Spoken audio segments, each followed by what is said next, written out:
we got a perfect example of what I'm talking about, of the way that the left reacts to half of the country, and it's really more than half of the country, and why Trump has been victorious over them. Trump held this rally he was planning to hold at Madison Square Garden, and they really did come out. It was James Carville, I think, who introduced it, but it was obviously the talking point for the Democrats that somehow this was the same Trump giving a rally at the famous venue, Madison Square Garden, was somehow like unto the Nazis who gathered there in 1939, a completely absurd talking point.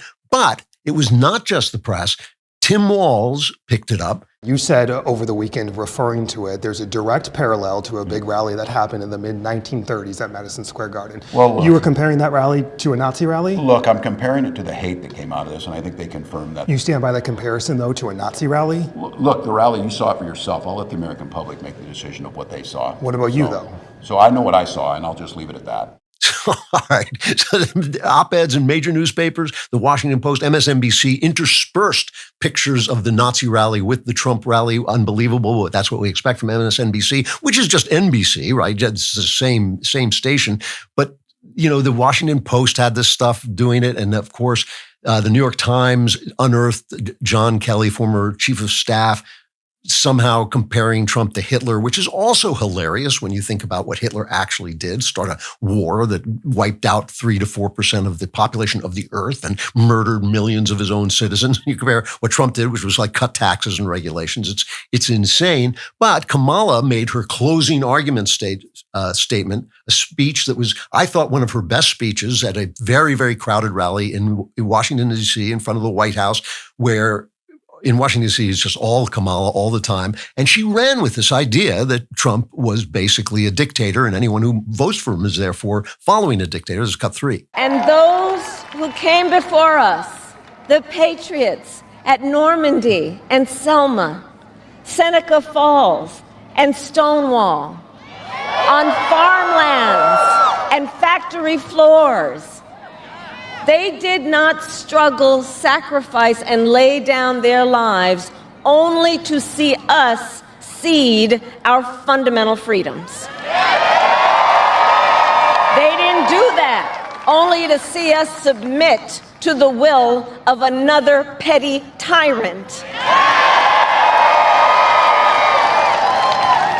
These United States of America, we are not a vessel for the schemes of wannabe dictators. So, petty tyrant, wannabe dictators. I love, by the way, comparing the Battle of D-Day at Normandy, one of the greatest battles in human history, to Stonewall, which was a dust-up at a gay bar with the NYPD. But never mind, let's put that aside. They hold the rally. Michael Knowles was there, but aside from that, it was apparently a lovely event, very exciting, and Trump is always very charismatic. This is the way it is covered on ABC's Good Morning America by George Stephanopoulos and Rachel Scott. There's cut 2. It was a rally marked by profane and racist jokes, including the opening comedian who called Puerto Rico a floating island of garbage. That comment provoked a lot of responses. Kamala Harris, J-Lo, and some distancing from Republican politicians. I want to go straight to Rachel Scott. She's going to start us off. And Rachel, you've been covering the Trump campaign since 2016. You've been at dozens and dozens of rallies. Never one like this. Yeah, George, I've covered almost every single rally that Donald Trump has had this election cycle, and his rhetoric has turned increasingly dark and filled with grievances. This rally in particular was supposed to be a homecoming for the former president. His advisors told me it's where he would start delivering his closing messages to voters. But all of that was completely overshadowed by comments that were vulgar and at times just outright racist. Let's remember, by the way, this is George Stephanopoulos, whose resume for being hired at ABC, his qualifications for being hired at ABC were silencing women who had at least allegedly been harassed by Bill Clinton. That was his resume. What did you do? Well, I silenced women who were allegedly assaulted by Bill Clinton. Oh, good, you're hired. You can be one of our top anchormen. And so they have to do this because they've already said it's a Hitler rally. It's like nothing else they've ever seen, but it was actually a typical rally. And all they could really come up with was this joke by insult comedian Tony Hinchcliffe, who did a pre-show warm-up. This is cut 4. There's a lot going on. Like, I don't know if you guys know this, but there's literally a floating island of garbage in the middle of the ocean right now. Yeah. I think it's called Puerto Rico. Okay. All right. Okay. We're getting there. So I mean, a bad joke, and people reacted to it as like a bad joke. But Jon Stewart, who, by the way, who failed to defend his friends at South Park when they got censored for an anti-Muslim joke, even though they were allowed to do anti-Jesus jokes, he actually stood up. And that was because they were all at Comedy Central, and Stewart said he didn't want to bite the hand that fed him. But Stewart said that Hinchcliffe was doing his thing. This is cut 5. Now, obviously, in retrospect, having a roast comedian come to a political rally a week before Election Day and roasting a key voting demographic, probably not the best decision by the campaign politically. But to be fair, the guy's really just doing what he does. I mean, bringing him to a rally and have him not do roast jokes, that'd be like bringing Beyonce to a rally and not have... Oh. Now, they made a huge deal out of this one joke. And they had to, because they had to make it look like this was a hateful rally. And then Joe Biden, in what was supposed to be a supportive phone call, Joe Biden, you may remember him. He's the president of the United States, even though he doesn't know where he's the president of the United States. And nobody knows who the president of the United States actually is, but he is apparently the putative president of the United States. He makes a supportive phone call for Kamala from the White House. And this is what he said about the Hinchcliffe joke, cut 6. And just the other day, a speaker at his rally called Puerto Rico a floating island of garbage. Well, let me tell you something. I don't know the Puerto Rican that I know, or Puerto Rico where I'm in my home state of Delaware. They're good, decent, honorable people. The only garbage I see floating out there is his supporters. So Biden says that the Trump supporters are garbage. A guy on X named A.C. Rothstein compared this to Leroy Jenkins, which made me laugh so hard. I actually tried to explain to my wife what the joke about Leroy Jenkins is. And one of the many reasons I adore my wife is because she's way too elegant to ever understand the Leroy Jenkins joke. But he called supporters garbage, then tried to walk it back, put out a tweet saying that's not what he meant, issued a fake transcript, moving the apostrophe around to make it look like he was saying something else. And the news media chipped in, and commentators chipped in, spokesmen chipped in to sort of defend him from what he was saying. Here's Andrew Yang, who pretends to be an independent, but he's a Kamala supporter, cut 8. I don't think many voters buy that Joe Biden is actually referring to half the country as garbage. People know that Joe Biden is an 81-year-old who tends to garble a message, and that's why he's not the nominee anymore. But the Republican, but the Republican Party is grasping at it because they want to turn the page on the rhetoric that offended Puerto Ricans, and there happen to be 450,000 Puerto Ricans in Pennsylvania, and so that this is purely a political device. I don't think it sticks because everyone knows who Joe is and what this was. So here's the problem. First of all, Puerto Rico has a garbage problem. They probably got the joke more than the people at the Garden. But the real problem is this. Nobody who thinks about it really thinks that Donald Trump hates Puerto Ricans. Donald Trump is kind of an old-fashioned guy who just says exactly what he thinks. He's a New Yorker. New Yorkers are all the same. We all make jokes about one another, but we all live together. I was a New Yorker for many, many years. You know, you make jokes because friends make jokes about one another, but that is not really, expressive of hatred, even though the left seizes on them. The left can make any joke it wants about anybody, and nobody says a word about it. But on the right, if you make a joke, they pretend to take it seriously. No one thinks that. But everyone knows the left hates Americans who disagree with them. They're irredeemables, they're deplorables, they're racist, sexist, they're homophobic, they're Islamophobic, they're every kind of phobic there is. Nothing they say is right. Their religion stinks, their patriotism is overblown, they're Christians, which is disgusting. We've heard this literally for 60 years, and only in election time do we start to get this kind of patriotic verbiage that comes out.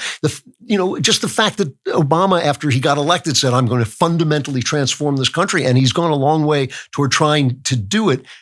All that happened was Joe Biden spoke plainly because he has dementia. That is exactly what happened. And Trump grabs hold of it.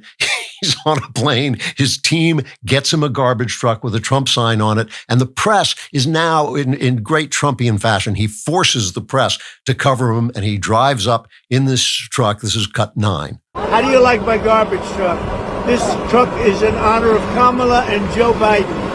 And then he shows up at his rally in an orange vest that the drivers wear. And he says he didn't want to wear it, but his team told him he'd look thinner and he fell for it. That's why a very funny routine about how hard it was to get up on the truck. And you probably heard the routine he did. It was very funny, but that's not the part I want to play. I want to play something he said that was actually much more important, which is cut 10. This week, Kamala has been comparing her political opponents to the most evil mass murderers in history. And now, speaking on a call for her campaign last night, crooked Joe Biden finally said what he and Kamala really think of our supporters. He called them garbage. No way. No way. And they actually mean it, even though, without question, my supporters are far higher quality than crooked Joe or lying Kamala. Higher quality. My response to Joe and Kamala is very simple.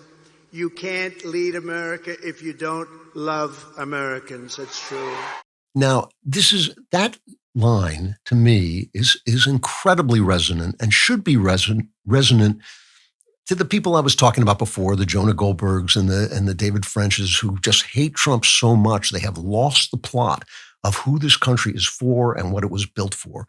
You can't lead America if you don't love Americans. I have said this before, that you can't believe in freedom if you don't believe in the people, because it's the people who are supposed to be free. It's not just the Ivy Leaguers who write for the New York Times who are supposed to be free. It is the people who think things opposed to the people who are at the New York Times. I mean, one of the things that's problem, I know a lot of liberals, I talk to a lot of liberals, and they have so polluted the language and the culture with their ideas that they now believe that their ideas are the truth. So for instance, if I use a word like a cripple to describe somebody in a wheelchair, they think I'm being cruel.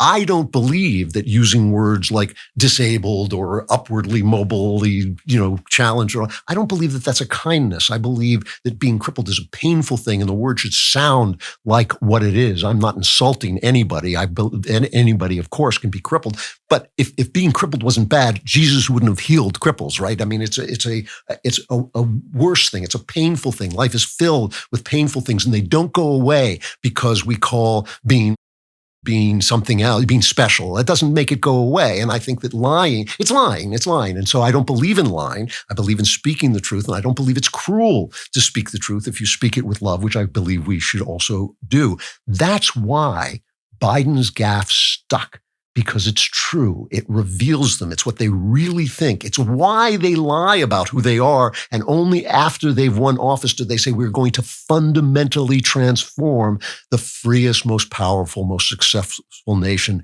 that has ever existed. Why would you want to fundamentally transform that? Because they hate it. They do hate it. And it's like, it's not all the Democrats. Don't think that. It's obviously not. It's just this elite class. And the fact that they have failed and their ideas have failed and they deserve to be removed from power and they deserve to be ignored, that's the thing that they can't stop. And it's why they have poured so much energy into trying to shut us up. For more fabulous content like that, like and subscribe. And also subscribe to The Andrew Klavan Show wherever you get your podcasts.